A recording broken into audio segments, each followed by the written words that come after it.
Sorry about that. We had a couple technical difficulties with our microphones. We have resolved them for now, and we pick up back with the players in the woods.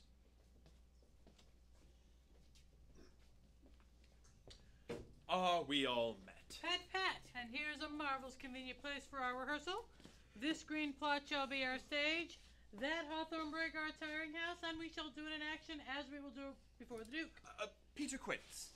What sayest thou, bully bottom? There are things in this comedy of Pyramus and Thisbe that will never please. First, Pyramus must draw forth the sword and kill himself, which the ladies cannot abide. How answer you that? Perilous fear. I believe we must leave the killing out when all is done. Oh, not a whit. I have a device to make all well.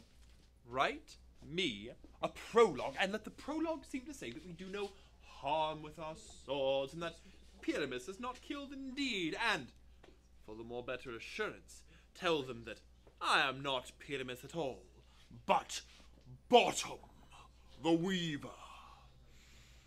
That should put them out of fears.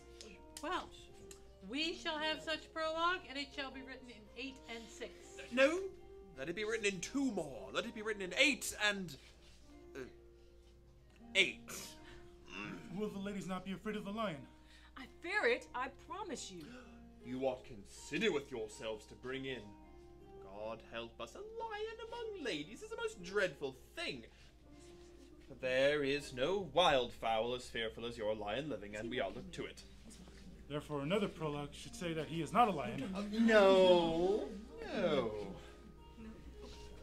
He must name his name, and half his face must be seen through the lion's neck, and he must speak thus, or to the same effect. Ladies, fair ladies, I would wish you, or I would request you, I would entreat you not to fear, not to tremble, my life for yours. If you think I come before you as a lion, 'twere pity on my life. No, I am no such beast. I am a man, as other men are, and then let him plainly name his name and tell them that he is, Snug, the joiner. Well, it shall be so, but there is 2 hard things. The first is we must have moonlight in the chamber, for, as you know, Pyramus and Thisbe do meet by moonlight. Doth the moon shine the night we play our play? Oh, a calendar! Look at the almanac. Find out moonshine. Yes, the moon doth shine that night. Well then, may we leave a casement of the great chamber window where we perform open, and the moonlight will shine through at the casement. Aye, or one must come in with a lantern, dog, and bush of thorn, and say that he comes to disfigure. Okay. That is to present the person of moonshine. Then there is another thing. We must have a wall in the great chamber for Pyramus and Thisbe, so says the story. Do talk through the chink of a wall. You could never bring in a wall. What say you, Bottom? Well, some man or other must present wall, and let him have some loam or some rough cast or some plaster about him to signify wall. Oh, and he can hold his fingers thus, and through this cranny shall Pyramus and Thisbe whisper. Well, if that may be, then all is well. Come, sit down, every mother's son, rehearse your parts. Pyramus, you begin. When you have spoken your speech, you will enter into that break, and so everyone according to his cue. What hempen homespuns have we swaggering here, so near the cradle of the fairy queen? What? A play toward? I'll be an auditor. An actor too, perhaps, if I see cause. Pyramus, begin. Thisbe, stand forth.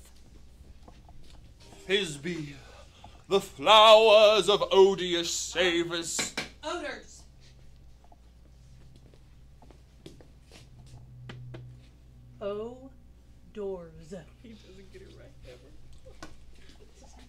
odors, savours sweet, so hath thy breath, my dearest Thisbe dear.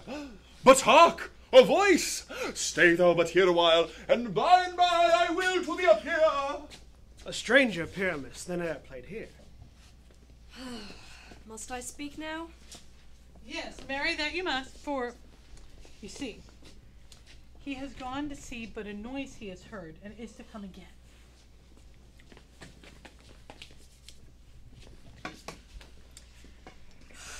Most radiant Pyramus, most lily-white of hue, of color like the red rose on triumphant briar, most brisky juvenile and eke most lovely Jew, as truest horse that yet would never tire, I'll meet thee, Pyramus, at Ninny's tomb. Ninus to man.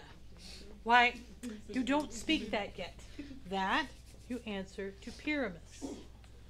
You speak all your part at once, cues and all. Pyramus, enter. Your cue is past. It is never tire. As truest horse that yet would never tire. If I were fair, Thisbe, I would only thine. Oh, monster! Oh, strange, we are haunted. Pray, masters, fly, masters, help! I'll follow you. I'll lead you about around. Through bush, through bog, through brake, through briar. Sometime the horse I'll be, sometime a hound, a headless bear, sometime a fire. What is this knavery of them? Oh, this is to make me afeard.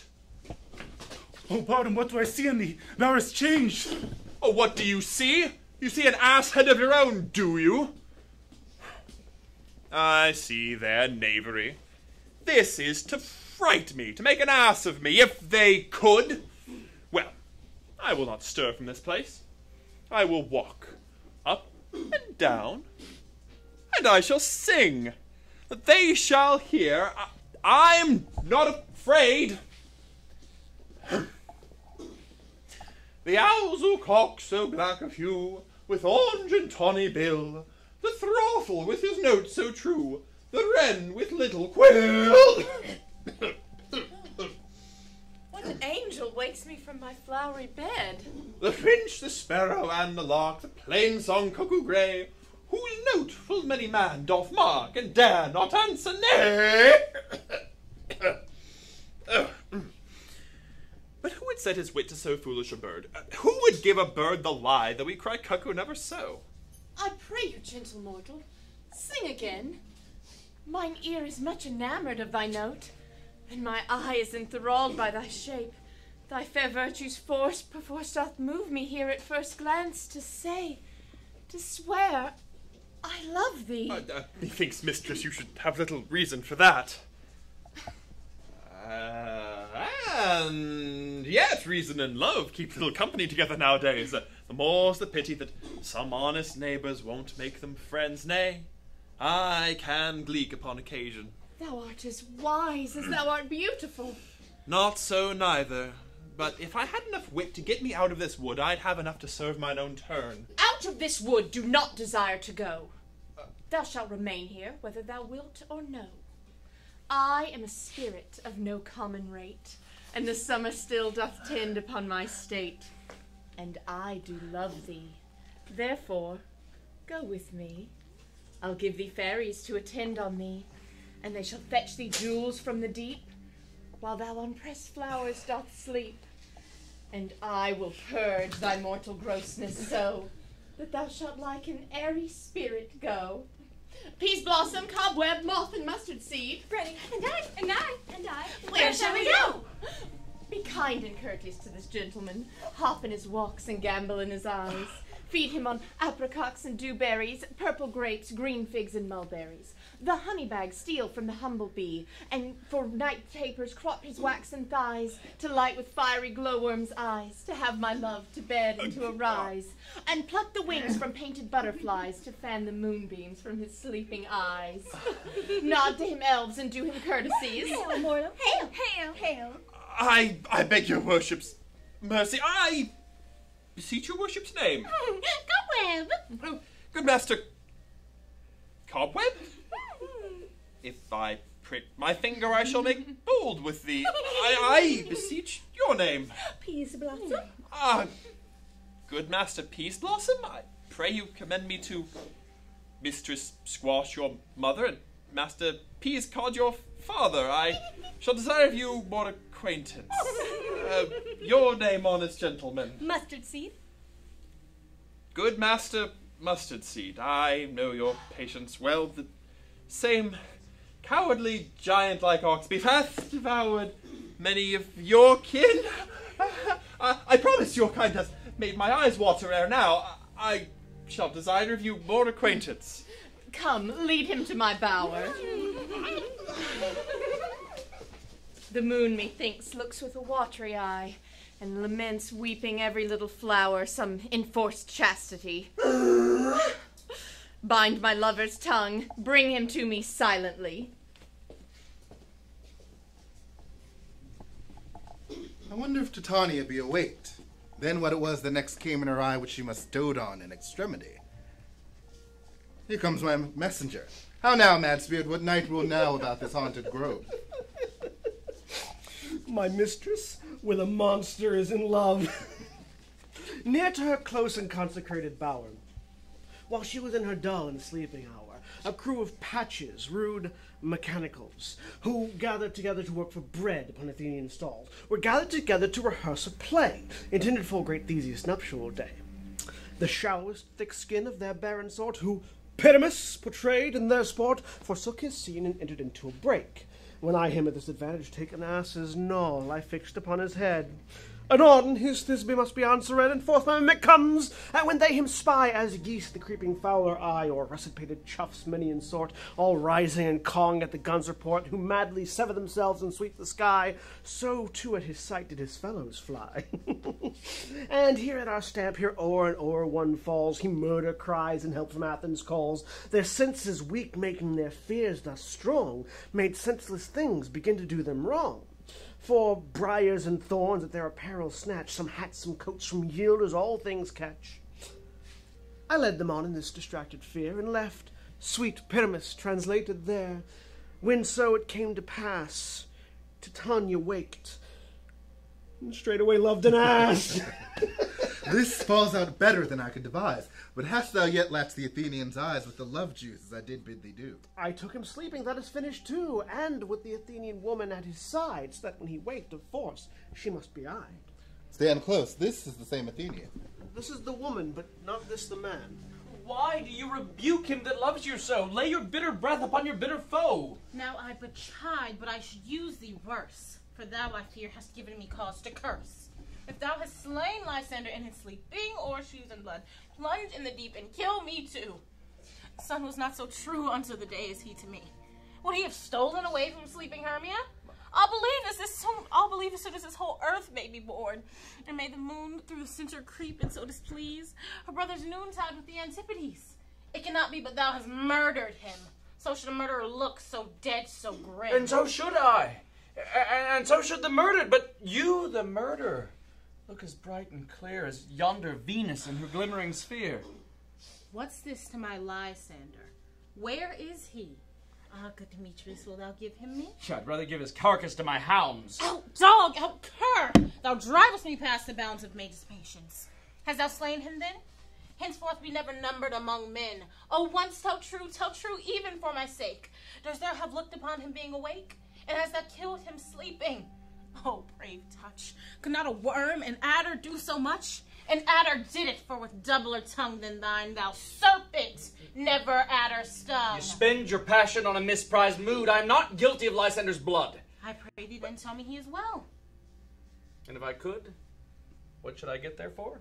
A privilege never to see me more, and from thy hated presence part I so, whether he be dead or no. There's no following her in this fierce vein. Here, therefore, for a while I will remain. For sorrow's heaviness doth heavier grow. For debt that doth bankrupt sleep doth sorrow owe.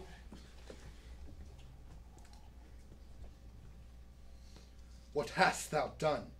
Thou hast mistaken quite, and laid the love juice on some true love's sight.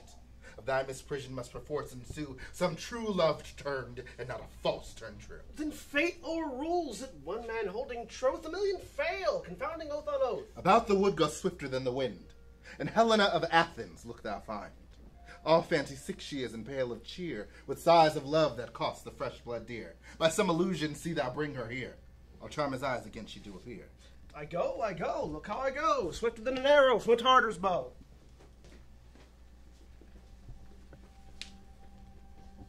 Flower of this purple dye, hit with Cupid's archery. Seek an apple of his eye. When his love he doth espy, let her shine as gloriously as the Venus of the sky. When thou wakest, if she be by, beg of her for remedy. Captain of a fairy band, Helena is here at hand, and the youth mistook by me, pleading for a lover's fee. Shall we their fond pageant see? Lord, what fools these mortals be. Stand aside. The noise they make will cause Demetrius to awake. Then at once will two woo one, and that must needs be sport alone, because these things do best please me that befall preposterously. Why should you think that I should woo and scorn? Scorn and derision never come with tears. Look, when I vow, I weep, and vows so born of their nativity, all truth appears. How can these things in me seem scorn to you, bearing the badge of faith to prove them true? You do advance your cunning more and more. When truth kills truth, devilishly afraid. These vows are Hermia's. Do you give her o'er? Weigh oath with oath, and you will nothing weigh. Your vows to her and me, put in two scales, will even weigh, and both as light as tails. I had no judgment when to her I swore. Nor none in my mind, now you give her o'er. Demetrius loves her, he loves not you. Helena. Oh, goddess. Nymph, perfection divine. To what shall I compare thine eye? Crystal is muddy. Oh, how ripe in show thy lips those kissing cherries grow. Oh, spite! Oh, hell! I see you're all bent to set against me for your merriment. Can you not hate me as I know you do? But you must join in souls to mock me too. If you were men, as men you are in show, you would not use a gentle lady so to vow and swear and super praise my parts when I know you both hate me with your hearts. You both are rivals and love Hermia, and now both rivals to mock Helena.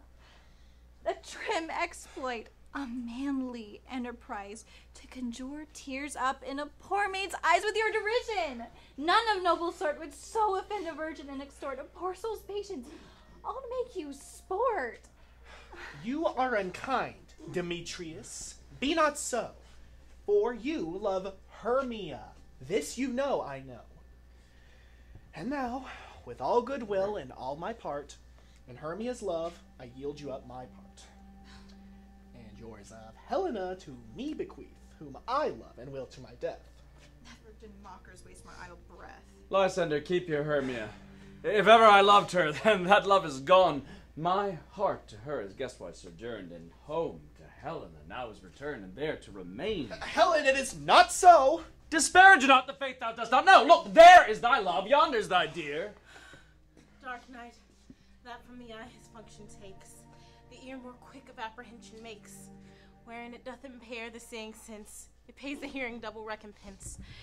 Thou art not by my eye, Lysander, found. My ear, I thank it, brought me to thy sound. But why unkindly didst thou leave me so? Why should he stay, whom love doth press to go? What love could press Lysander from my side? Lysander's love, that would not let him bide.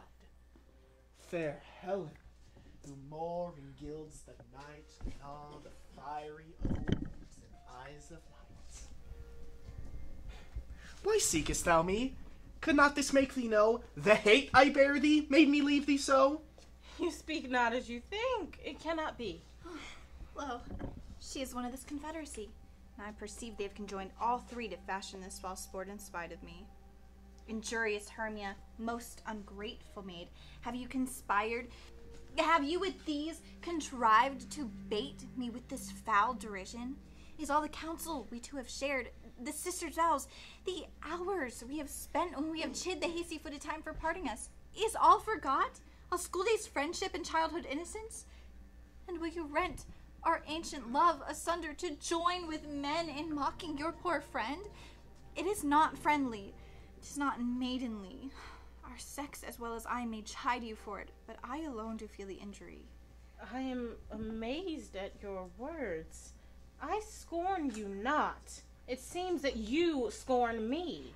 have you not set Lysander as in scorn to follow me and praise my eyes and face, and meet your other love, Demetrius, who but now did spurn me with his foot to call me goddess, nymph, divine, and rare, precious, celestial? Wherefore he speaks this to her he hates, and wherefore doth Lysander deny your love so rich within his soul, and tender me, forsooth, affection, but by your setting on, by your consent. What though I be not so in grace as you, so fortunate, so hung upon with love, but miserable most to love unloved. This you should pity rather than despise. I understand not what you mean by this. I do.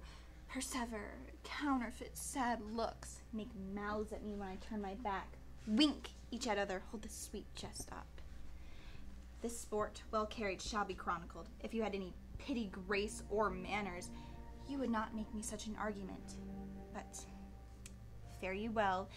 'Tis partly my own fault, which either death or absence soon shall remedy. Oh, stay, gentle Helen, hear my excuse. My love, my life, my soul, fair Helen. Oh, excellent. Sweet, do not scorn her so. If she cannot entreat, I can compel. Thou canst compel no more than she entreat. Thy words have no more strength than her weak prayers. Helen, I love thee, by my life I do. I swear that by which I will lose for thee, to prove him false that says I love thee not. I swear I can love thee more than he can do. If thou say so, withdraw and prove it too. Quick, come! Lysander, where to tends all this? Away!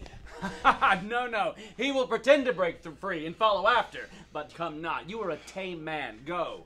Hang off, thou cats, thou burr! Vile thing, let loose, or I will shake thee from me like a serpent. What change is this? Why are you grown so rude, sweet love? My love? Out! Out!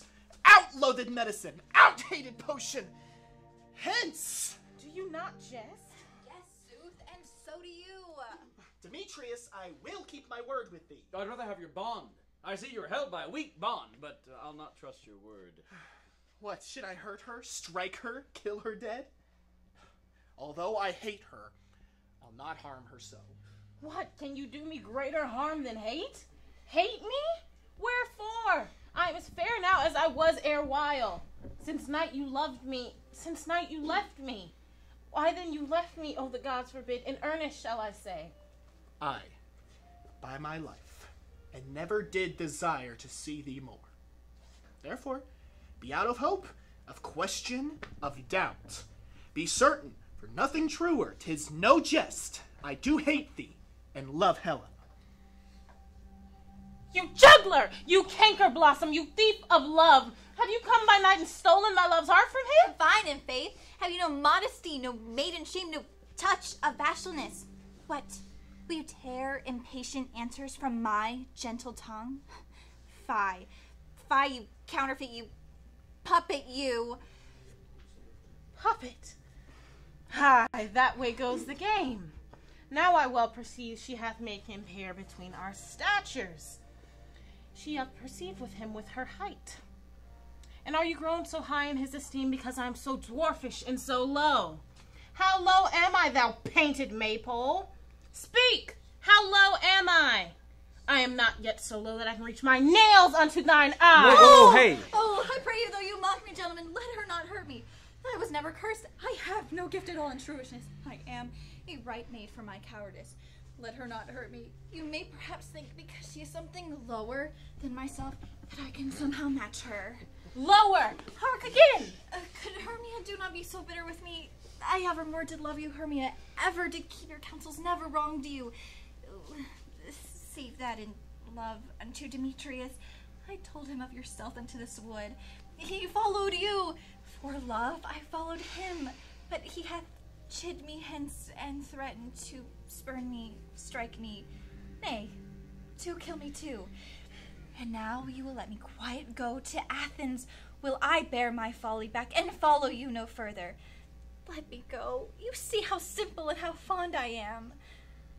I get you gone. Who is that hinders you? foolish heart that I leave here behind. What, with Lysander? Demetrius. Be not afraid. She will not harm thee, Helena. No, she will not, though you take her part. Oh, when she is angry, she is keen and shrewd. She was a vixen when she went to school, and though she be but little, she is fierce. Little! Again, nothing but low and little? Why must you suffer her to flout me thus? Let me come to her. Get you gone, you dwarf!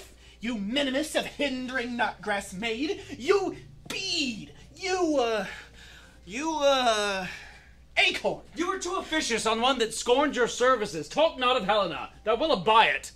Now she holds me not. So follow, if thou darest, to try whose right of thine or mine is most with Helena. Follow? Nay, I'll go with thee cheek by jowl. You, mistress, all this coil is long of you. Nay, go not back. I will not trust you, nor will I longer stay in your cursed company. Your hands are quicker than mine for a fray, but my legs, though, are longer to run away. I am amazed and know not what to say. This is thy negligence. Still thou mistakes, or else commits thy knaveries willfully. Lord of Shadows, I mistook. Did you not tell me that I would know the man by the Athenian garments he had on? Thus far blameless proves my enterprise, as I have anointed an Athenian's eyes, and so far am I glad it so did sort, for their jangling I esteem a sport. Thou seest these lovers seek a place to fight. I, therefore, Robin, overcast the night. The starry welkin cover thou anon with drooping fog as black as Acheron, and leave these testy rivals so astray as one come not within another's way. Like to Lysander sometime frame thy tongue, then stir Demetrius up with bitter wrong, and sometime rail thou like Demetrius. From each other look thou lead them thus, till o'er their brows death, counterfeiting sleep, with leaden legs and batty wings doth creep. Then crush this herb into Lysander's eye, whose liquor hath this virtuous property to take from thence all error with his might, and make his eyeballs roll with wonted sight. When they next wake, all this derision shall seem a dream and fruitless vision, and back to Athens shall the lovers wend, with league whose date till death shall never end. And whiles I in this affair do thee employ, I'll to my queen and beg her Indian boy, and then I will her charmed eye release from monster's view, and all things shall be peace. No, Lord, we must make haste, for night swift dragons do cut the clouds full fast, and yonder shines Aurora's harbingers, as whose light ghosts troop home to churchyards, damned spirits all, who wilfully exile themselves from light, must for aye consort with black-browed night. But we are spirits of another sort. I with the morning's love have oft made sport, and like a forest of the groves may tread, even till the eastern gate, all fiery red, opening on Neptune with fair blessed beams, turns into yellow gold at salt green streams. But notwithstanding haste, make no delay, may effect this business yet or day. Up and down, up and down, I shall lead them up and down. I am feared in field and town, goblin lead them up and down. Here comes one. Where art thou, Demetrius? Speak thou now! Here, villain, drawn and ready. Oh, I will be with thee straight! Follow me then to plainer ground. Lysander, speak! Where art thou, the coward, the runaway? Speak under some bush, where art thou fled? What art thou, coward? Calling to the stars, telling the bushes that thou lookst for wars but will not come? Come, thee miscreant, come, child. I'll whip thee with a rod. He is defiled that draws a sword on thee. Yea, art thou there? Follow me then, we'll try no manhood here.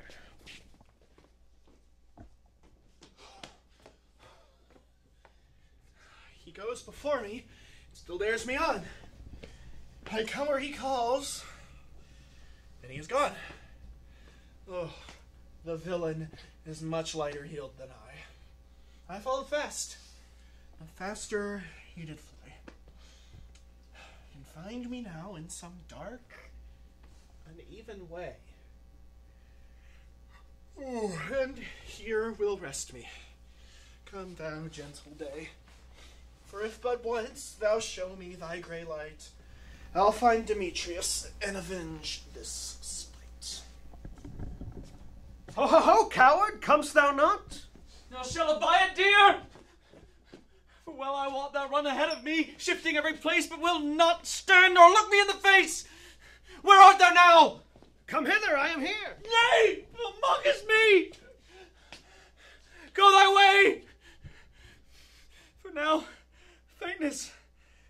constraineth me to measure out my length upon this cold bed. Come daylight, look to be visited!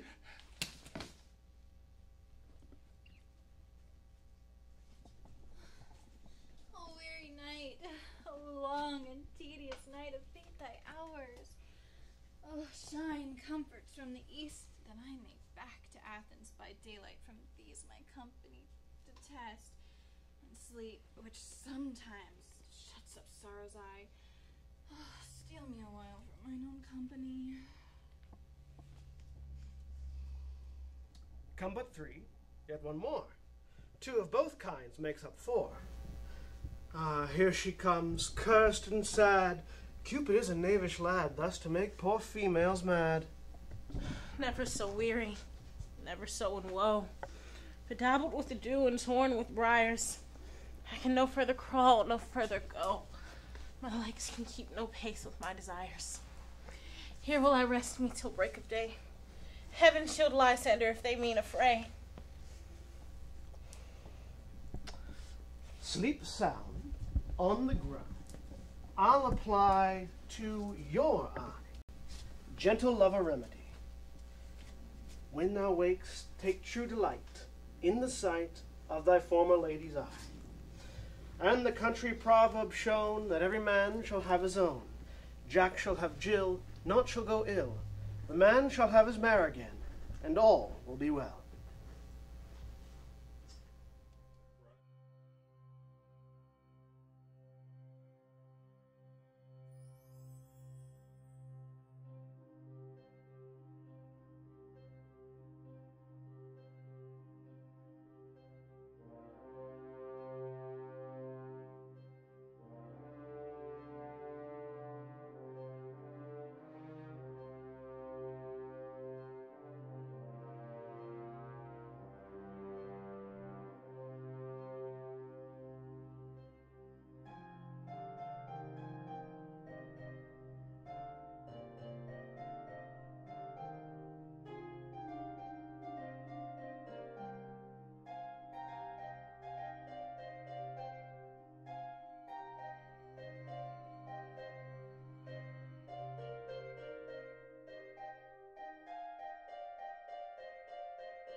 Come, sit thee down upon this flowery bed, while I thy amiable cheeks do coy. I'll stick musk roses in thy sweet smooth head, and pet thy fair large ears, my gentle joy. Where's Peas Blossom? Ready. Scratch my head. Where's Monsieur Cobweb? Ready. Ah, Monsieur Cobweb, good Monsieur, get you your sword about you and kill me a red-hipped humble-bee on top of a thistle, and bring me back the honey bag, good Monsieur, and do not fret yourself on the action, good Monsieur, and take care the honey bag break not. I would be loath to have you overflown with a honey bag, good Signor. Where's Mustardseed? Ready. Good Master Mustardseed, please take your courtesy. Give me your neef. What's your will? Merely to help Master Cobweb to scratch. Methinks I must to the barber's, for I am marvels hairy about the face, and I am but a tender ass. If my hair do but tickle, I must scratch. Wilt thou hear music, my sweet love? Oh, I've a reasonable good ear in music. Let's have the tongues and the bones. Or say, my sweet love, what thou desirest to eat. Truly, a peck of provender. I could munch your good dry oats. Methinks I have a great desire to a bottle of hay. Good hay. Sweet hay hath no fellow. I have a venturous fairy I'll send to seek the squirrel's hoard and fetch thee new nuts. I'd rather a handful or two of dried peas. But let your men not disturb me. I have an exposition of sleep come upon me. Fairies, be gone and be always away. Thus the honeysuckle, the gentle woodbine, gently entwist. So doth the female ivy enring the barky fingers of the elm. Oh, how I love thee, how I dote on thee.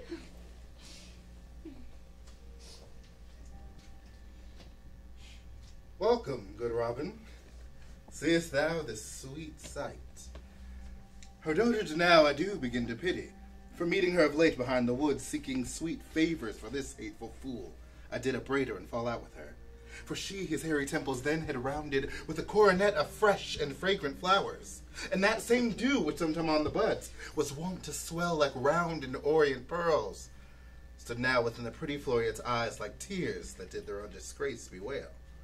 When I had at my pleasure taunted her, and she in mild terms begged my patience, I then did ask of her changing child, which straight she gave me, and her fairy sent to bear him to my bower in fairyland. And now I have the boy, I will undo this hateful imperfection of her eyes. And gentle Puck, take this transformed scalp from off the head of this Athenian swain, that he, awaking when the others do, may all to Athens back again repair, and think no more of this night's accidents, but as the fierce vexation of a dream. But first, I will release the fairy queen. Be as thou was wont to be, see as thou was wont to see. Diane's bud or Cupid's flower hath such force and blessed power. Now, my Titania, wake you, my sweet queen. Oh, Oberon, what visions have I seen? Methought I was enamored of an ass. There lies your love. Oh! How came these things to pass? Oh, how my eyes do loathe his visage now. Silence a while. Robin, take off this head. Titania, music call and strike more dead than common sleep of all these 5 descents. Music, oh, what music charmeth sleep. Now when thou wakes, with thine own fool's eyes peep. Sound music. Come, my queen, and take hands with me, and rock the ground whereon these sleepers be. Now thou and I are new in amity, and will tomorrow midnight solemnly dance into Theseus' house triumphantly, and bless it to all fair prosperity. And there shall the pairs of faithful lovers be wedded with Theseus, all in jollity. Fairy King, attendant Mark, I do hear the morning lark. Then, my queen, in silence said, trip we after the night shade. We the globe can compass soon, swifter than the wandering moon. Come, my lord, and in our flight, tell me how I came this night that I sleeping here was found with these mortals on the ground.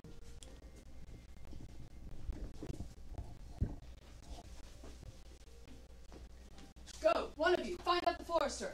For now our observation is performed, and since we have the wayward of the day, my love shall hear the music of my hounds. Uncouple them in the western valley, let them go. Dispatch, I say, and find the forester. We will, fair queen, up to the mountain's top and mark in the musical confusion of hounds and echo in conjunction. I was with Hercules and Cadmus once when in a wood of Crete they bathed the bear with hounds of Sparta. Never did I hear such gallant chiding for. Besides the groves, the skies, the fountains, every region near seemed all one mutual cry. I never heard so musical a discord, such sweet thunder. My hounds are bred out of the Spartan kind, so slued, so sanded, and their heads are hung with ears that sweep away the morning dew, crook-kneed and dew-lapped like Thessalian bulls, slow in pursuit, but matched in mouths like bells, each under each. A cry more tunable was never hollowed to, nor cheered with horn in Crete, in Sparta, nor in Thessaly. Judge when you hear it. But soft. What nymphs are these? My lord, here my daughter Hermia lies. Here Demetrius, their Lysander, and their Helena's daughter. I wonder of their being here together. No doubt they rose up early to observe the rite of May, and hearing of our intent came in grace of our solemnity. But speak, Egeus, is this not the day that Hermia should give the answer of her choice? It is, my lord. Go, bid the huntsmen to waken with their horns.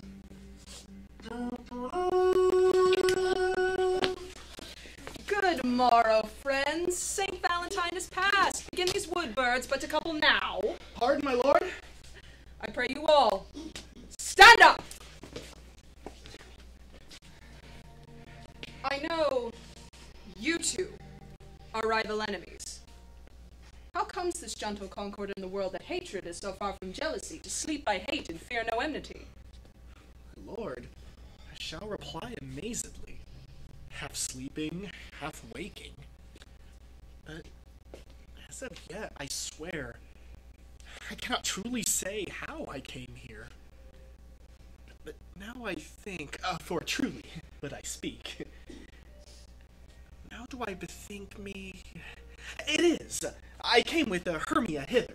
Our plan was to be gone from Athens, so we might, without dealing Enough! with the Athenians. Enough, my lord! You have enough! I beg the law upon his head! They would have stolen away! They would have thereby defeated you and me! You of your wife, me of my consent that she should be Good my lord! Fair Helen told me of their flight into the wood, and I, in my fury, followed them. She, in her fancy, followed me. Good my lord, I wot not by what power, but by some power it is. My love to Hermia has melted as the snow.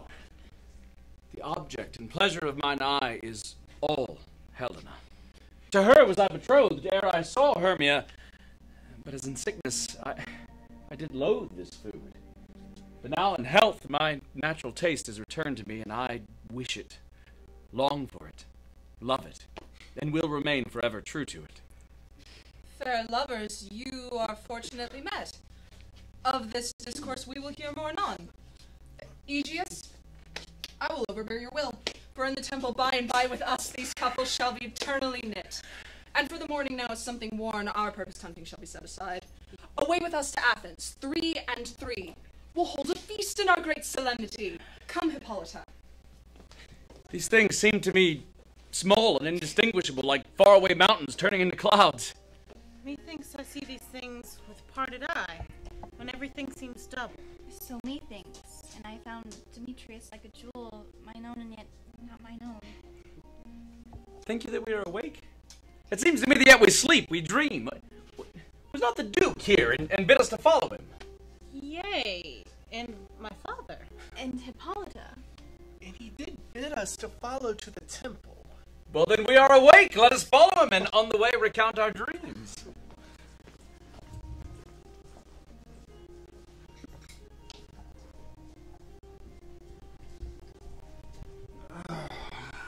When my cue comes, call and I will answer.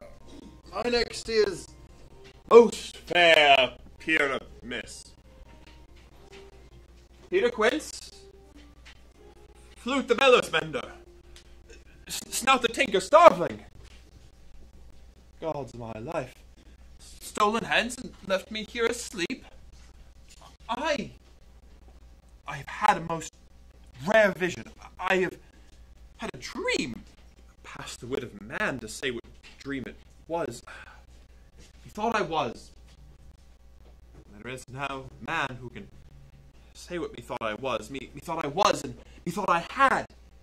But man is but a patched fool if he will oft to say what methought I had. Man's eye is not able to hear, man's ear is not able to see, his hand to taste, his tongue to report, his heart to conceive what dream it was. I shall have Peter Quince write a ballad of this dream, and it shall be called Bottom's Dream, for it hath no bottom. And I shall sing it in the latter end of the play before the Duke. Peradventure, to make it the more sincere, I shall sing it at her death.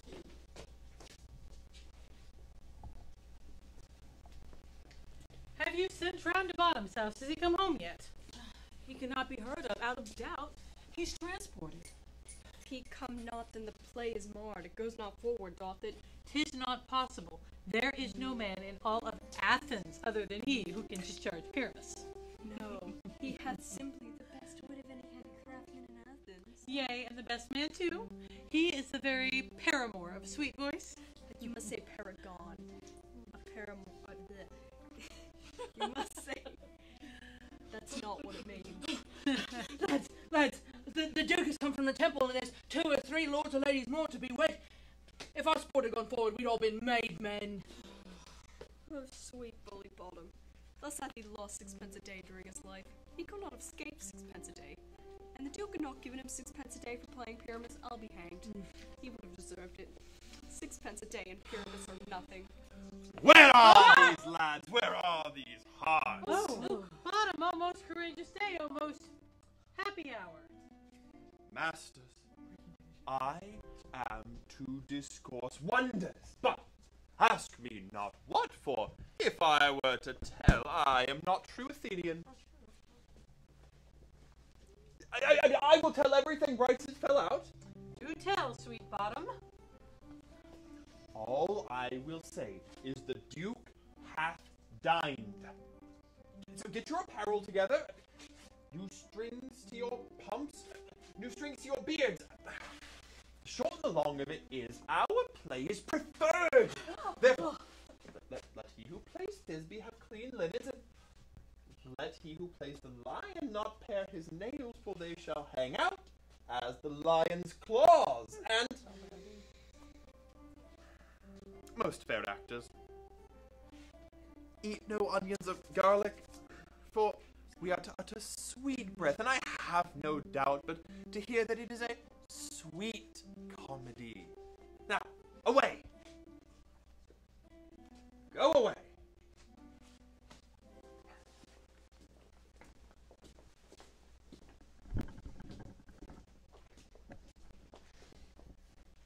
Tis strange, my Theseus, that these lovers speak of.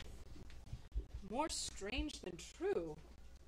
I never may believe these antique fables nor these fairy toys. Lovers and madmen have such seething brains, such shaping fantasies that apprehends more than cool reason ever comprehends. The lunatic, the lover, and the poet are of imagination all compact. One sees more devils than vast hell can hold. That is the madman. The lover, all is frantic, sees Helen's beauty in a brow of Egypt. The poet's eye, in a fine frenzy rolling, doth glance from heaven to earth, from earth to heaven. And as imagination bodies forth the forms of things unknown, the poet's pen turns them to shapes, and gives them to airy nothing, a local habitation and a name. Such tricks hath strong imagination that, if it were to apprehend some joy, it comprehends some bringer of that joy. Or in the night, imagining some fear, how easy is a bush supposed to bear? But all the story of the night told over, and all their minds transfigured. So together, more witnesses than fancies images, and grows to something of great constancy, howsoever strange yet admirable. Here come the lovers full of joy and mirth. Joy, gentle friends, joy and fresh days of love accompany your hearts. More than to us awaits in your royal walks, your board, your bed. Come, What masks, what dances shall we have to wear away this long age of 3 hours between our after supper and bedtime? Where is our usual manager of mirth? What revels are in hand? Is there no play to ease the anguish of a torturing hour? Call Philostrate. Here, mighty Theseus. Ah, say, what abridgment have you this evening? What mask, what music? How shall we beguile the lazy time, if not with some delight? I have here a brief how many sports are right. Pick which your highness will see first. The battle with the centaurs, to be sung by an Athenian eunuch to the harp. We'll have none of that. That I have told my love and my glory of my kinsman Hercules. The riot of the tipsy bacchanals, tearing a Thracian singer in their rage. That is an old device, and it was played when I from Thebes came last to conquer her. The thrice 3 muses, mourning for the death of learning, late deceased in beggary. That is some satire, keen and critical, not sorting with a nuptial ceremony. A tedious brief scene of young Pyramus and his love Thisbe, very tragical mirth. Merry and tragical? Tedious and brief. That is hot ice and wondrous strange snow. How shall we find the concord of this discord? A play there is, my lord, some 10 words long, but by 10 words, my lord, it is too long, as there is not one word apt, one player fitted, and tragical it is, my lord, for Pyramus therein doth kill himself, which I must admit, when I saw rehearsed, did make mine eyes water, but the passion of loud laughter never shed. What are they that do play it? Hard-handed men that work in Athens, who never labored in their minds until now, and thus bequeath these unbreathed memories before your lordship's nuptials. And we will hear it. No, my lord. It's nothing in the world. It's not for you. They can do no such thing unless you can find some intent in their intents of it, as stretched and conned with cruel pain as it is. I will hear that play. For never anything can be amiss when simpleness and duty tender it. Go, bring them in. I love not to see wretchedness or charge and duty in his service perishing. My gentle sweet, you shall see no such thing. He says they can do nothing in this kind. The kind are we to give them thanks for nothing. Our sport shall be to take what they mistake, and what poor duty cannot do, no respect takes it in might, not merit. Where I have come, great clerks have purposed to greet me with premeditated welcomes, where I have seen them shiver and look pale, make periods in the midst of sentences, throttle their practiced accent in their fares, and in conclusion, dumbly have broken off, not paying me a welcome. Trust me, sweet, out of this silence yet I picked a welcome, and in the modesty of fearful duty, I read as much from the rattling tongue of saucy and audacious eloquence. Love, therefore, and tongue-tied simplicity in these speak most, to my capacity. So please, your lord, the prologue is yours. Let him approach.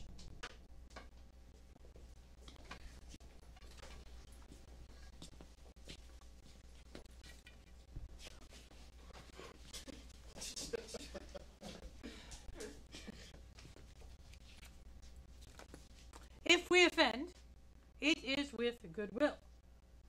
That you should think we seek not to offend, but with our goodwill, to show our simple skill, that is the true beginning of our end. Consider, then, we come but in despite. We do not come as minding to content you. Our intent is all for your delight. We are not here that you should repent you. The actors are at hand, and by their show, you shall know all that you are like to know. This fellow doth not stand upon points. He hath read his prologue like a rough colt. He knows not the stop.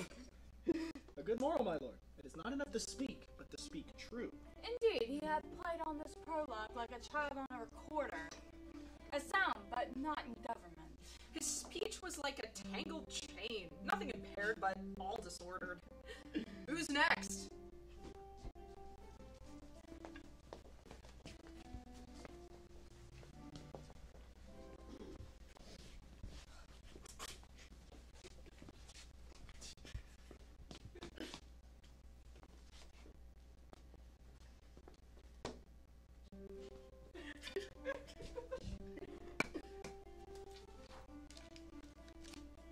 Gentles, perchance you wonder at this show, but wonder not, till truth make all things plain. This man is Pyramus, if you will know. This beauteous lady, Thisbe, is Certain. This man with lime and rough calf dost presentest wall, that vile wall which did our lovers sunder, and through wall's chink, poor souls, they are content to whisper, at the which let no man wonder. This man with lantern, dog, and bush of thorn presenteth moonshine, for 'twas by moonshine that our lovers did think no scorn to meet at Ninus' tomb, there to woo. This grisly beast, which Lion hight by name, the trusty Thisbe, tarrying forth by night, did scare away, or rather, did affright. And as she fled, her mantle did she fall, which Lion vile with bloody mouth did stain. Anon comes Pyramus, sweet youth and tall, and finds his trusty Thisbe's mantle slain. Whereat with bloody blameful blade, he bravely breached his boiling bloody breast. And Thisbe, tarrying in mulberry shade, did die. For all the rest, let Lion, moonshine, wall, and lovers twain at large discourse, while here they do remain. I wonder if the lion be to speak. No wonder, my lord, one lion may when many asses do.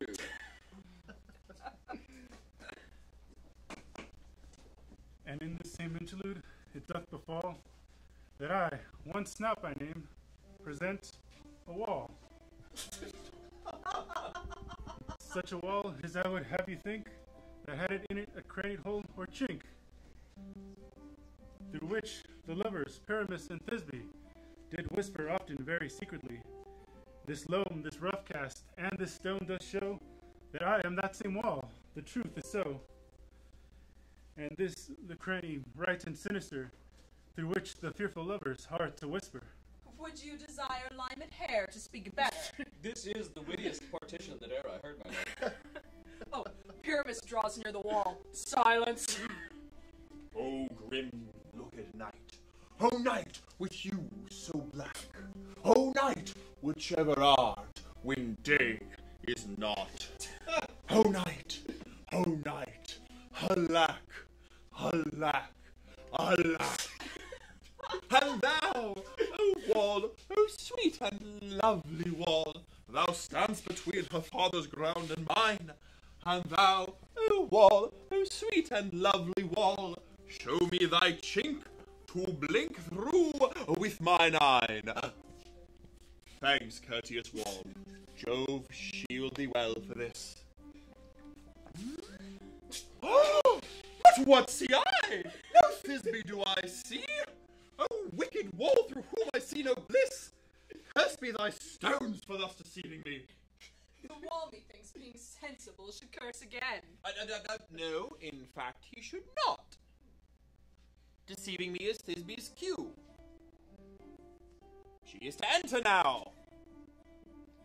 Lucille, fall pat as I told you. Ah, look, here she comes.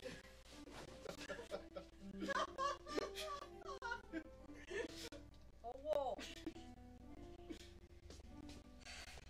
Full often hast thou heard my moans for pardon my fair Pyramus. My cherry lips have often kissed thy stones with lime and hair knit up in thee. Methinks I see my Thisbe's voice. I will to the chink that I might hear her face. Thisbe? My love, thou art my love, I think.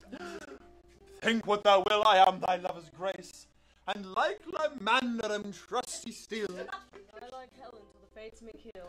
Not Shafalus to Procus was more true. Shafalus to Procus, I to you. Kiss my lips through this vile wall. I kiss the wall's hole, not your lips at all. Wilt thou meet me at Niddy's I'd like tomb to sprayed? come without delay. Wait.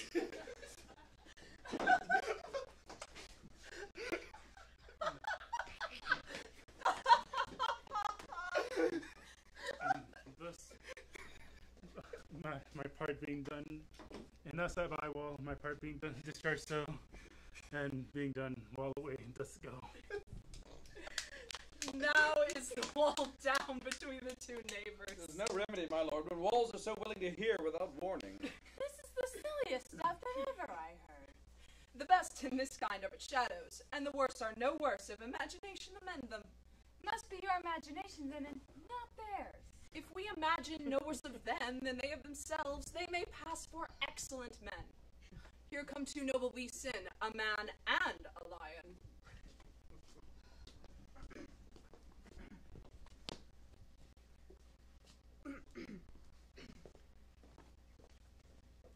You ladies, you whose gentle hearts do fear the smallest monstrous mouse, may now perchance both quake and tremble here when lion, rough and wildest rage doth roar. Then know that I, a Snug the joiner, am a lion fell, or else no lion's damn. For if I were to come into this place in strife, 'twould be pity on my life. A very gentle beast, and of good conscience. The best beast that e'er I saw, my lord. This lion is very fox for his valor. True, and a goose for his discretion. Oh no, my lord, the valor cannot carry the discretion, for the fox carries the goose. His discretion, I am sure, cannot carry his valor, for the goose carries not the fox. It is well, leave it to his discretion, and let us listen to the moon. This lanthorn doth the horned moon present. The horn should be on his head. He is no crescent, and his horns are invisible within the circumference.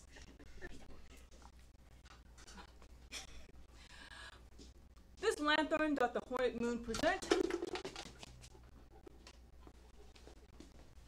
I, myself, the man in the moon, do seem to be.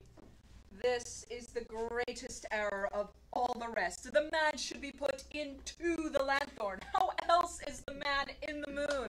We dare not come near, for the candle, you see, it is already in snuff. Oh. I'm aweary of this moon. Would he would change?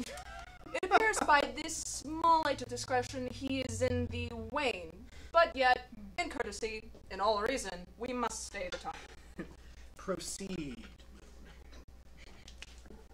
All I have to say is to tell you that this lanthorn is the moon, I, the man in the moon, this thorn bush, my thorn bush, this dog, my dog.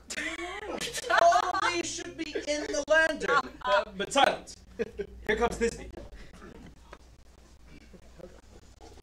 This is old Ninny's tomb, whereeth my love. Oh, rah! Well, Lord, lion. Well run, Thisbe. Well shone, moon. Truly, the moon shines with a good grace. Well moused, lion. And here comes Pyramus. And so the lion vanished. I thank thee, moon, for thy sunny beams. I thank thee now for shining so bright, for by thy gracious golden glittering gleams I trust to take truest Thisbe's sight. But say, O spite, mar, poor knight, what dreadful dole is here? Thy mantle good, but stained with blood. Approach, ye furies fell, O fates! Come, come, cut thread and thrum, crush, quail, conclude, quell.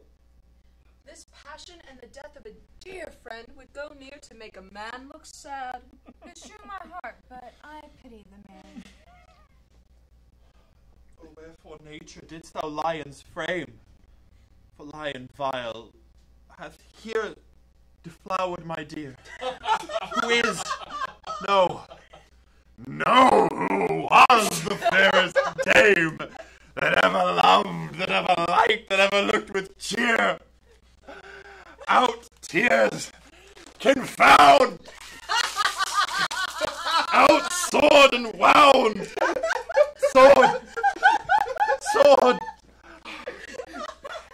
That pap of Pyramus. I, the left pap, where heart doth hop. Thus die I. Thus.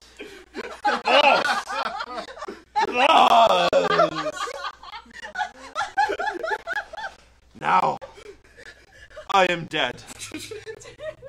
Now I am fled, my soul is in the sky. Tongue, lose thy light, moon, take thy flight. Now die.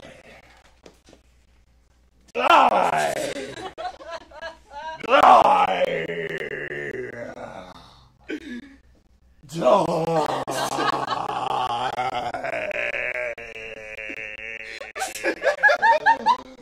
No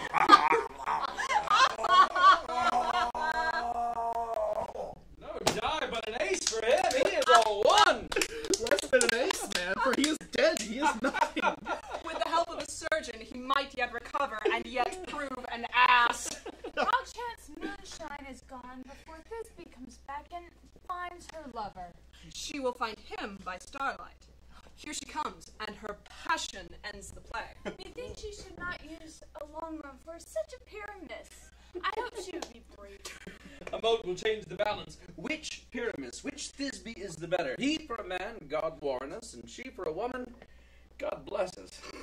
Oh, she has spied him already with those sweet eyes. Thus she means little lesson.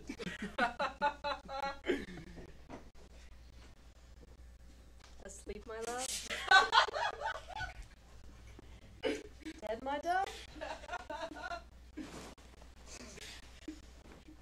Oh, Pyramus, arise. Speak quite dumb. Dead. A tomb must cover thy sweet eyes. These lily lips, this cherry nose, these yellow cowslip cheeks are gone. Lovers make moan, his eyes were as green as leeks. Oh, sisters three, come to me with hands as pale as milk. Lay them in gore, since you of shore, with shears his thread of silk. Tongue not a word, come trusty sword, come blade my breast imbrue. And farewell, friends, thus 'tis the end. Adieu. Moonshine and Lion are left to bury the dead. And Wall, too. No, I assure you, that vile wall which separated their parents is down. Would it please you to hear an epilogue, or to see a burgomask dance between two of our numbers? No! Epilogue, I pray you, for your play needs no excuse. Never excuse. For when the players are all dead, there need none be blamed. Marry, if that wretch had played Pyramus and hanged himself in Thisbe's garter, it would have been a fine tragedy. And so it is. Truly. And very notably discharged. The iron tongue of midnight hath told 12. Lovers, to bed. 'Tis almost fairy time. I fear we shall not sleep the coming morn as much as we have this night overwatched. This palpable crow's play hath well beguiled the heavy gate of night. Sweet friends, to bed. A night we hold in this solemnity, in nightly revels and new jollity. Now the hungry lion roars, and the wolf behowls the moon, whilst the heavy ploughman snores, all with weary task fordone. Not a frolic, not a mouse, shall disturb this hallowed house, for I am sent with broom before, to sweep the dust behind the door. Through the house give glimmering light by the dead and drowsy fire. Every elf and fairy sprite hop as light as bird from briar. And this ditty after me, sing and dance it trippingly. First rehearse your song by rote, with each word a warbling note. Hand in hand with fairy grace, we shall sing and bless this place. Now until the break of day, through this house each fairy stray. To the best bride bed will we, which by us shall blessed be. And the issue there create ever shall be fortunate. And so shall all the couples three ever true and loving be. And the blots of nature's hand shall not in their issue stand. Never mole, hair lip, nor scar, nor mark prodigious such as are despised in nativity, shall upon their children be. With this field do consecrate, every fairy take his gate, and each several chamber blessed through this palace with sweet peace. And the owner of it blessed ever shall in safety rest. Trip away, make no stay. Meet me all by break of day.